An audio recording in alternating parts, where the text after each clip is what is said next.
जय हिंद साथियों, स्वागत है आप सभी का मेरे YouTube चैनल में।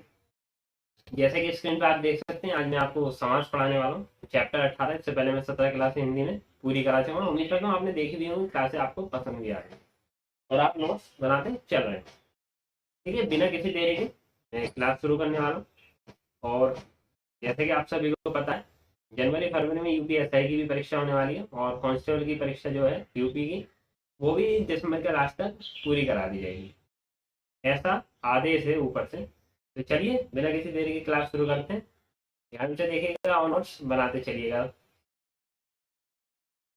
देखिए, लिखा है समाज। समाज क्या होता है पहले आपको ये बताना चाहिए। जब दो या दो से अधिक शब्द अपने बीच की विभक्तियों को लोप कर जो संचित रूप या एक नए शब्द का निर्माण करते हैं उसे समाज, समास शब्द या समास पद भी कहते हैं। समाज का अर्थ होता है संक्षेप। जैसे ये लिखा रसोई के लिए घर, तो देखिए इसे कैसे लिख सकते हैं हम, रसोई घर। तो ये क्या हो गया हमारा, मतलब समास, यानी समासिक शब्द। ठीक, इसका विस्तृत रूप क्या कहलाएगा, समास विग्रह। और रसोई के लिए घर का संक्षिप्त रूप क्या कहलाएगा, समास विग्रह। ठीक, अब देखिए आगे चलते हैं। समास के पद, जिन दो शब्दों के मेल से समास बनता है उन शब्दों को खंड या खंड पद या अव्यय कहा जाता है। जिन दो शब्दों के मेल से समास बनता है उन शब्दों को खंड पद या अव्यय कहा जाता है। अब देखिए प्रधान खंड क्या होता है या गौड़ खंड क्या होता है, ये चीजें आपको पता होनी चाहिए। तो मैंने यहाँ पे ये भी लिया है, प्रधान खंड क्या है। देखिए, जिस खंड पर अर्थ का मुख्य बल पड़ता है उसे प्रधान खंड है। ये थ्योरी है, उदाहरण से मैं अभी क्लियर कराऊंगा कि प्रधान खंड क्या है, गौड़ खंड क्या है। जिस और गौड़ खंड क्या होता है, जिस खंड पर अर्थ का बल नहीं पड़ता उसे गौड़ खंड कहते हैं। जैसे लिखा है, जैसे राजभवन, यानी कि राजा का भवन। ठीक है, तो प्रधान खंड क्या है यहाँ पे, मतलब राजा का क्या है, राजा का भवन है। तो ये क्या हो गया, प्रधान खंड हो गया का भवन। ठीक, ये क्या हो गया, उत्तर पद जो होता है वो प्रधान खंड होता है। और देखिए लिखा है, जिस खंड पर अर्थ का बल नहीं पड़ता उसे गौड़ खंड कहते हैं। तो राजा यहाँ क्या है, गौड़ खंड है। उसके का भवन, भवन बोले ना बोले, राजा से उस पर कोई असर नहीं पड़ रहा। तो ये हो गया आपका। ठीक, अब समाज के प्रकार। समाज कितने प्रकार के होते हैं ये आपको पता होना चाहिए। समाज 6 प्रकार के होते हैं। कौन कौन से होते हैं ये आपको पता होना चाहिए। अव्ययभावी समास, बहुब्रीहि समास, तत्पुरुष समास, कर्मधारय समास, द्वंद्व समास और द्वितीय समास। ये 6 प्रकार के होते हैं। अब इनकी डिटेल के बारे में डिटेल से जानते हो, उदाहरण से बिल्कुल मैं आपको क्लियर कराने की कोशिश करूंगा। और मैं उम्मीद भी कर रहा हूँ कि मैं आपको एक एक चीज समझ में आएगी। पदों की प्रधानता के आधार पर समास कितने प्रकार के होते हैं, क्या प्रकार के। देखिए इसमें कंफ्यूजन रहता है लोगों को। अगर वो पूछे अगर एग्जाम में, वो पदों की प्रधानता के आधार पर समास कितने प्रकार के होते हैं, तो 4 प्रकार के होते हैं। ये चीज आपको ध्यान रखनी है। और ऊपर, इस समाज के मुख्यतः कितने पद होते हैं, कितने प्रकार होते हैं, तो 6 प्रकार। ठीक, पदों की प्रधानता में पूछेगा तो 4 प्रकार। कौन कौन से, अव्ययभाव समास, तत्पुरुष समास, द्वंद्व समास और बहुब्रीहि समास। ठीक, अब ये अव्ययभावी समास क्या है, जिस समास का प्रथम पद यानी कि पूर्व पद प्रधान हो तथा क्रिया की विशेषता बताता हो, वो क्या होता है, अव्ययभावी समास। मतलब क्रिया, क्रिया मतलब जो कार्य हो रहा है उसकी विशेषता बताता है इसमें, तो वो क्या होता है, अव्ययभाव समास। ठीक, अब देखिए इसकी कुछ विशेषताएं हैं जो निम्न प्रकार है, मैं बताता हूँ। अव्ययभाव समास में प्रथम पद प्रधान होता है। पहला पॉइंट हो गया कि अव्ययभाव समास में प्रथम पद प्रधान होता है। अभी मैं उदाहरण से आपको बिल्कुल क्लियर कराऊंगा कि अव्ययभाव समास को आप कैसे पहचानेंगे। तो पेशेंस बनाए रखिएगा, ध्यान से देखिएगा। पहले थ्योरी बता रहा हूँ, फिर उदाहरण से बिल्कुल क्लियर करा दूंगा कि क्या है। सेकंड पॉइंट क्या है, इसमें वे शब्द जो लिंग वचन कारक काल के अनुसार नहीं बदले उन्हें अव्यय कहते हैं। तीसरा पॉइंट क्या है इसका, संस्कृत के उपसर्ग युक्त पद भी अव्ययभाव समास होते हैं। ठीक, अब देखिए अव्ययभाव, देखिए अब है अव्ययभाव समास पहचानने के नियम। अब मैं इसमें आपको बताऊंगा कि आप कैसे पहचानेंगे कि अव्ययभाव समास है या कौन सा समास है। ठीक है, तो ध्यान से देखिएगा क्या लिखा है। जिस समास का पहला पद अनु, आ, प्रांत, यथा, भर, यावत, हर आदि से शुरू होता है, अव्ययभाव समास कहलाता है। ठीक है, जैसे आयन, यथा शक्ति, प्रतिदिन आदि। ठीक है, यथि शक्ति का मतलब क्या होता है, शक्ति के अनुसार। यथा समय, समय के अनुसार। यथा शीघ्र, जितना शीघ्र हो, बेशर्म, बिना शर्म के। ठीक, तो आपको इसमें क्या चीज देनी है, पहला पद इसका प्रधान होता है। ये देखिए यथा शक्ति है, ये था। ठीक, यथाशक्ति।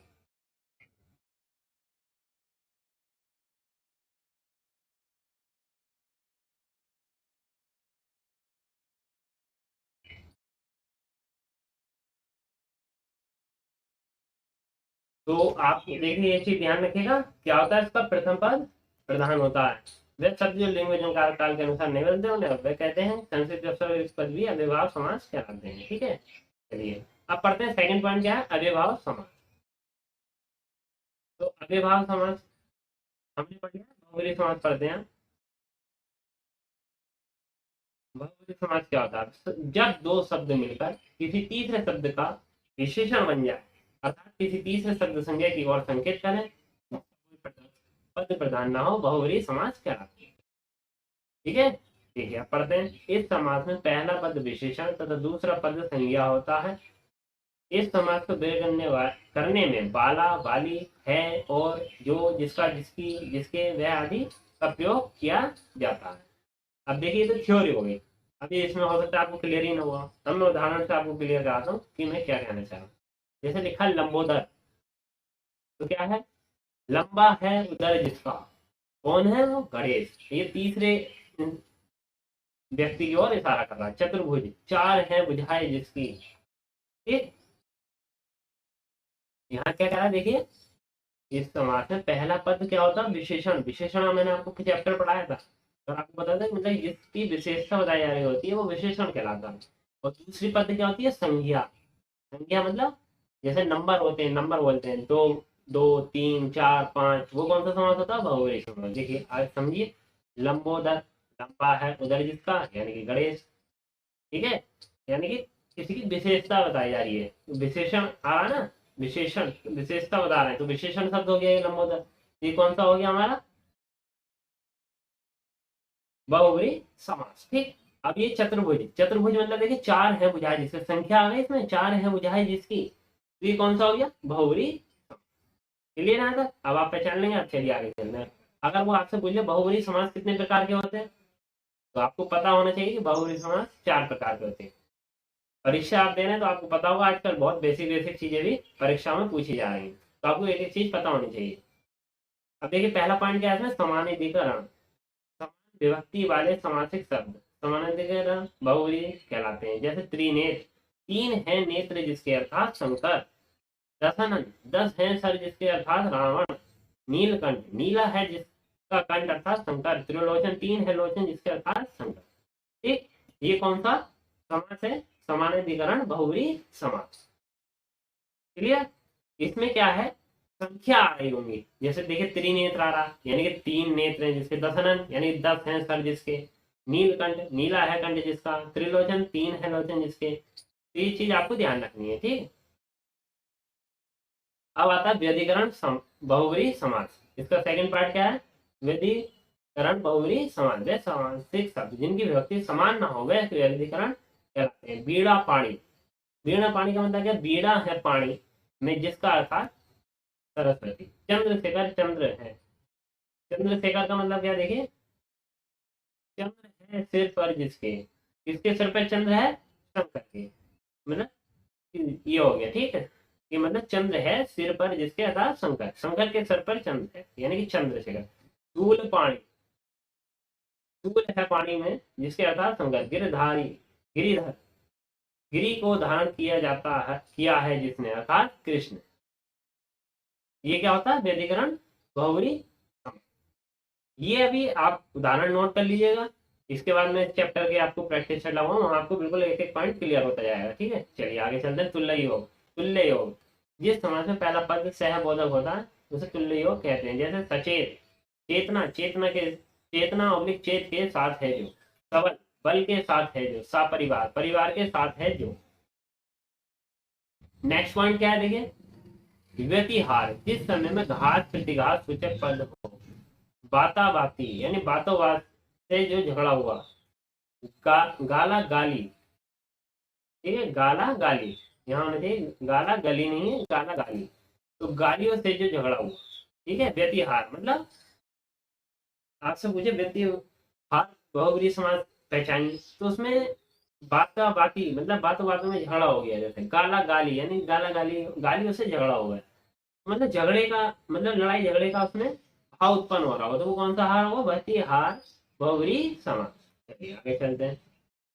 धक्का धुक्की, धक्कों से जो लड़ाई हुई, मुक्का मुक्की, मुक्कों से जो लड़ाई हुई, तो क्लियर हो रहा है ना, इसमें लड़ाई वाले शब्द प्रयोग हो रहे होंगे द्वितीय हार बहुरी समास में। चलिए आगे चलते हैं। थर्ड पॉइंट क्या हमारा, तत्पुरुष समास।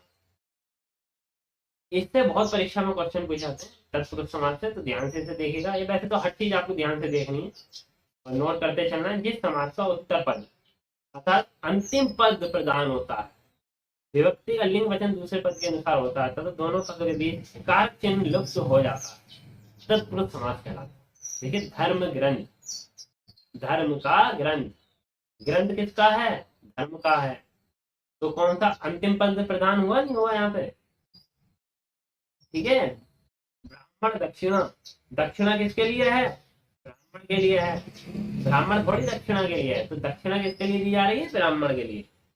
अब देखें, इस समाज की विभक्ति विग्रह करने पर ने है जो अरे नहीं होती है, ठीक है। विभक्ति करने पर ने है जो अरे शब्द का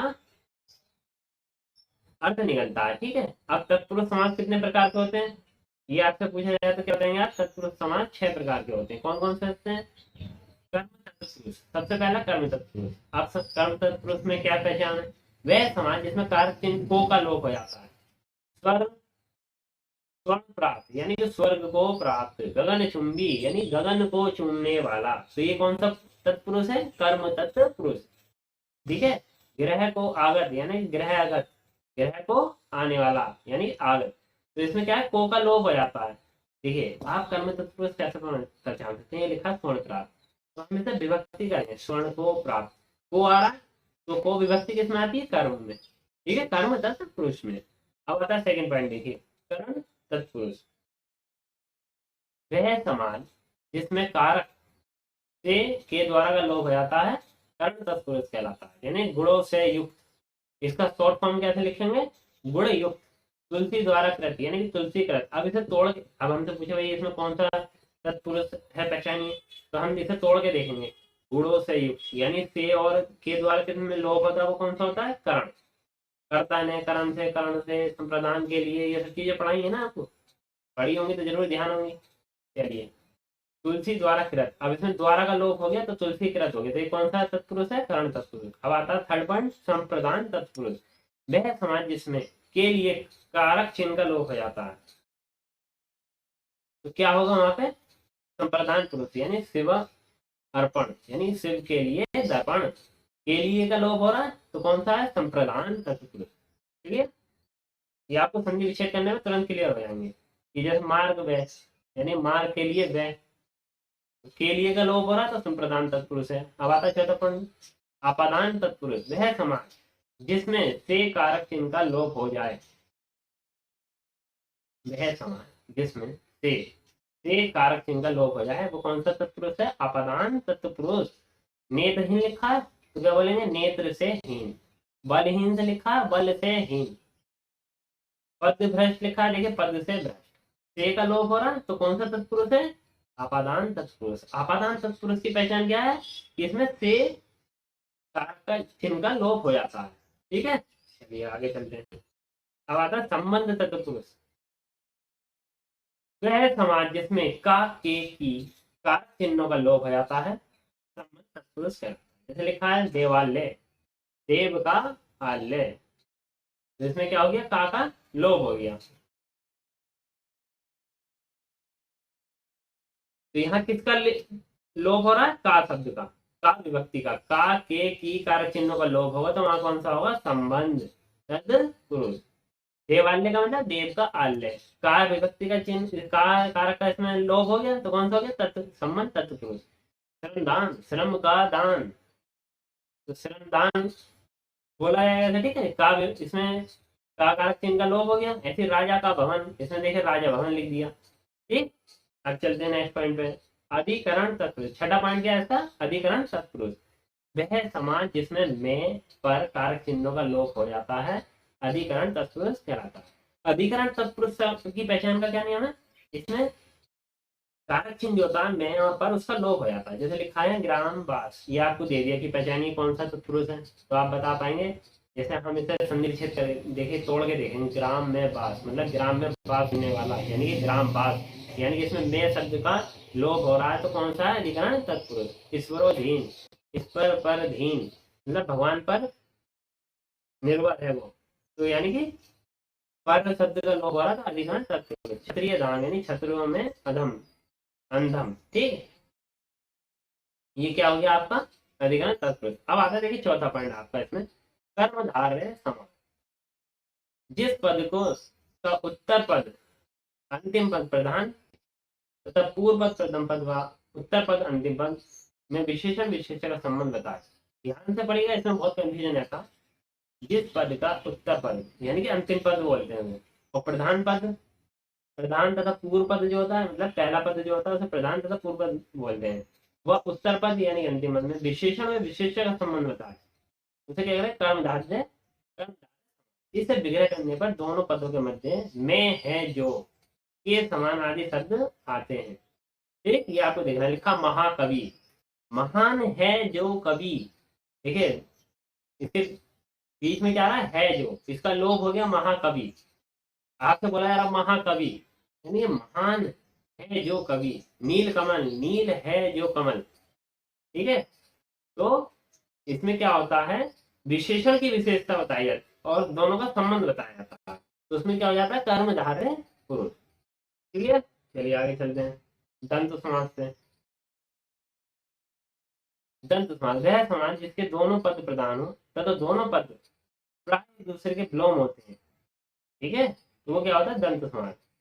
ठीक है, इसमें देखिए योजक चिन्ह का प्रयोग होता है अधिकतर वैसे, राम लक्ष्मण लिखा है, ठीक है, तो राम और लक्ष्मण, धर्म और अधर्म मतलब एक दूसरे के विपरीत होंगे, विलोम शब्द होंगे, ठीक है, जिसके दोनों पद प्रधान होते हैं दोनों पद प्राय एक दूसरे के विलोम होते हैं। देखिए थ्योरी ढंग से पढ़ेंगे तो आपको एक एक चीज क्लियर हो जाएगी, बहुत सिंपल भाषा में मैंने थ्योरी लिखी है और क्लियर करने की कोशिश करूंगा। देखिए धर्माधर्म यानी कि धर्म और अधर्म एक दूसरे के विलोम शब्द है, तो कौन सा समास होगा द्वंद्व समास, आप देखते ही पहचान पाएंगे। चलिए अब लिखा दंत समास के प्रकार। दंत समास कितने प्रकार के होते हैं, 3 प्रकार के, इतरेतर दंत समास, समाहार दंत समास और वैकल्पिक दंत समास।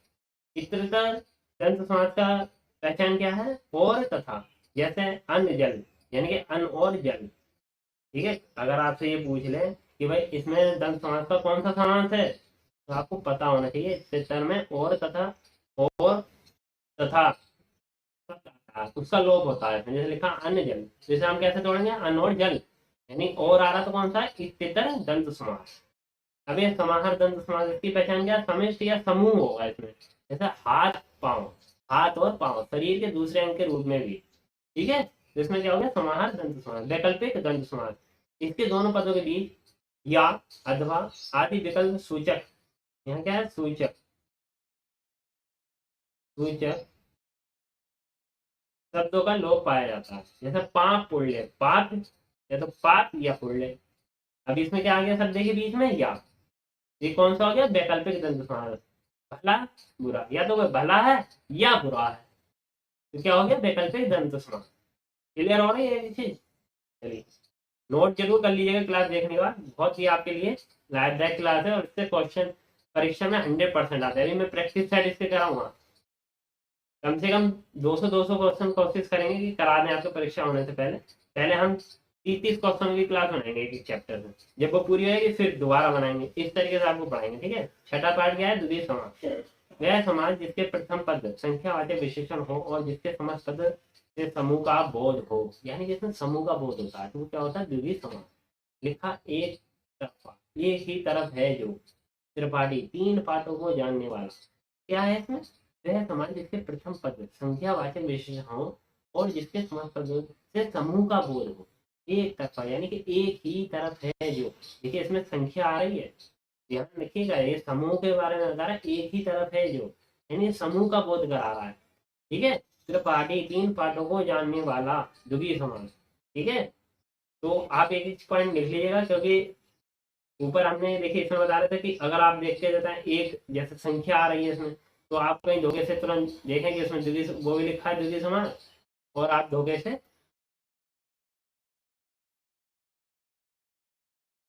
बहुव्रीहि समास, जैसे समास दिख रहा है त्रिनेत्र तीन है तो कहीं आप बहुव्रीहि समास लगा लो। वो जो होता है जिसमें संख्या आती है वो किस तीसरे व्यक्ति, जैसे त्रिनेत्र लिखा है यहाँ पे तो लिखा तीन है नेत्र जिसके, मतलब किसके हैं, शंकर के, मतलब वो तीसरे व्यक्ति की ओर इशारा कर रहे होते हैं। और इसमें क्या होता है